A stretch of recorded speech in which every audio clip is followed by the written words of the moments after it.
হিন্দু ছেলেদের সাথে মুসলিম মেয়েদের প্রেম করার প্রবণতা দিন দিন বাড়ছে। এর কারণ কি এবং প্রতিকারের উপায় কি, দয়া করে জানাবেন। প্রথম কথা হলো, মুসলমানের জন্য বিবাহ ছাড়া তথাকথিত প্রেমের সম্পর্ক করা পরিষ্কারভাবে হারাম। এই সম্পর্ক স্থাপন করে যদি কেউ বিয়েতে যায়, অর্থাৎ এই অবৈধ সম্পর্ক করে এরপরে বিয়ের দিকে যায়, সেটাও হারাম। অর্থাৎ বিয়েটা হালাল হয়ে যাবে, কিন্তু বিয়ের আগের যে সম্পর্কটা, বিয়ে করলে সেটা হালাল হয়ে যাবে না। মানে কালো টাকা সাদা করার মতো, যে দুজন ছেলে মেয়ে অবৈধ সম্পর্ক করেছে, হারাম রিলেশন করেছে, এখন যেহেতু বিয়ে করে ফেলেছে এই জন্য আগেরটা হালাল হয়ে যাবে, এমন কোনো কথা নাই। আগেরটার জন্য তাদের ঠিকই তওবা করতে হবে। দেখুন, আল্লাহ রাব্বুল আলামিন আমাদেরকে বিবাহ ছাড়া বিবাহ বহির্ভূত সম্পর্ক করতে পরিষ্কারভাবে নিষেধ করেছেন এবং এটা হারাম করেছেন। এবং এই জেনাকে এরকম কঠিন অপরাধ হিসেবে ইসলাম দেখেছে যে অনেক পাপ, যেটা দুনিয়াতে কোনো শাস্তি আল্লাহ দিবেন না, আখিরাতে দিবেন। দুনিয়াতে ইসলামী দণ্ডবিধিতে কোনো শাস্তির ব্যবস্থা রাখা হয় নাই। কেউ নামাজ পড়ে নাই, কোরআন হাদিসে কোথাও নামাজ না পড়লে তার জন্য পার্টিকুলার কোনো শাস্তি, কোনো হদ, কোনো দণ্ডের কথা বলা হয় নাই।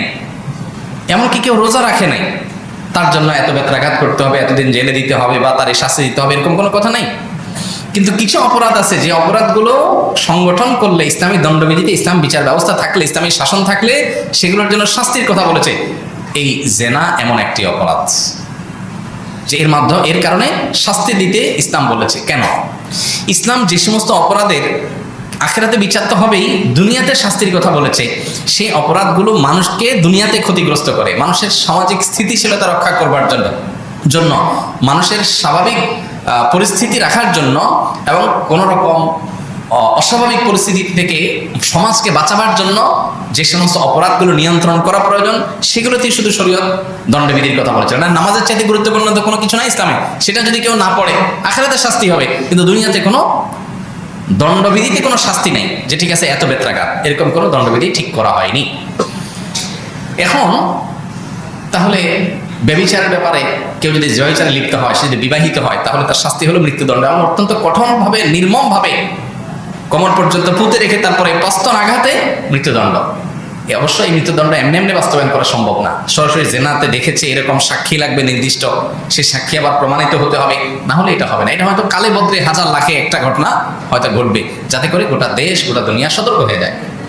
এখন প্রশ্ন হলো, কেন এই ব্যাপারে ইসলাম সতর্ক থাকতে বলেছে? কারণ এর মাধ্যমে মানব সভ্যতার অস্তিত্ব হুমকির মধ্যে পড়বে।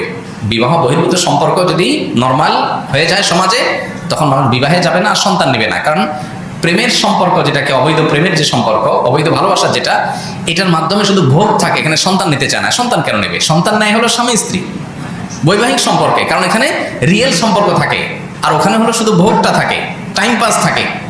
তো এই জন্য পৃথিবীর যে সমস্ত দেশগুলোতে এই বিবাহবিরোধ সম্পর্ক আছে, সেই দেশগুলোতে সন্তান জন্মের হার আস্তে আস্তে কমে যাচ্ছে এবং ভয়াবহ আকার ধারণ করছে। এই জন্য ইসলাম এটাকে কঠোরভাবে দমন করতে বলে, কারণ এটা দমন করা না গেলে মানব সভ্যতা হুমকির মধ্যে পড়বে। চুরি করলে ইসলাম শাস্তির কথা বলেছে। কেন? কারণ চুরি যদি ব্যাপক হয়ে যায়, মানুষের জানমাল অনিরাপদ হয়ে যাবে, মানুষ ভীত সন্ত্রস্ত হয়ে পড়বে। এই জন্য চুরিকে কঠোর হস্তে দমনের জন্য ইসলাম হাত কাটার শাস্তির কথা বলেছে। এই শাস্তিগুলো আবার বিচারিকভাবে বাস্তবায়ন হবে, যে কেউ যেন তেনভাবে রাস্তায় মহল্লা করতে পারবে না, কিন্তু শাস্তি রেখেছে ইসলাম। এই জন্য জেনা, এটা থেকে একজন ইমানদার বেঁচে থাকবে। এখন কথা হলো যে মুসলিম ছেলে হিন্দু মেয়ে বা মুসলিম মেয়ে হিন্দু ছেলে, এই যে পরস্পরের মধ্যে যে অবৈধ সম্পর্ক বা হারাম রিলেশন, এটা শুধু হারামই না, এর মধ্যে ডাবল হারাম নিষিদ্ধ বিষয় জড়িয়ে আছে। দুইটা হারাম এখানে আছে। একটা হলো জেনার সম্পর্ক বা বিবাহ ছাড়া যে তথাকথিত অবৈধ সম্পর্ক, এটা ইটসেলফ একটা নিষিদ্ধ কাজ, হারাম কাজ। আল্লাহ তাআলা পরিষ্কারভাবে বলেছেন যে ওয়াল্লাযীনা হুম লিফুরুজিহিম হাফিজুন, যারা তাদের ইজ্জত, সম্ভ্রম, লজ্জাস্থানকে হেফাজত করে, তাদের ভালোবাসা, তাদের জৈবিক যে চাহিদা, এটা পূরণ করার ব্যাপারটিকে তারা কন্ট্রোল করে। ইল্লা আলা আজওয়াজিহিম আও মা মালাকাত আইমানুহুম ফাইন্নাহুম গায়রু মালুমিন।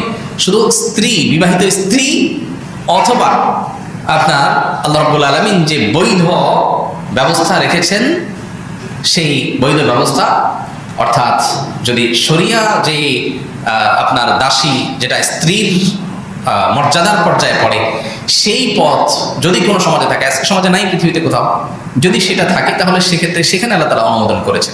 এর বাহিরে অন্য কোনো উপায়ে যদি কেউ নিজের যৌন আকাঙ্ক্ষাকে চরিতার্থ করে, তাহলে স্ত্রী না, আপনি তার সাথে যৌন সম্পর্ক বা হারাম সম্পর্ক করলেন, সরাসরি জেনা গেলেন না, কিন্তু জেনার কাছাকাছি গেলেন, অশ্লীল আলাপচারিতা, স্বামী স্ত্রী সুলভ আলাপচারিতার মধ্যে প্রবেশ করলেন। এই যে বিষয়টা আল্লাহ তাআলা বলেছেন, এই বিষয়টা যারা এটাতে পতিত হবে তারা সীমা লঙ্ঘনকারী অর্থাৎ অপরাধী, এটাকে আল্লাহ তাআলা হারাম করেছেন।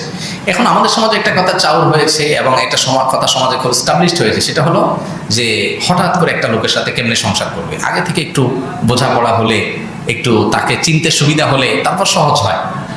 একজন বড় প্রভাবশালী পলিটিশিয়ান আমার কাছে একবার বলতেছিলেন যে, হুজুর সত্যি বলতে আমি তো আসলে অনেকগুলো মেয়ে দেখে তারপর একটা বিয়ে করেছি।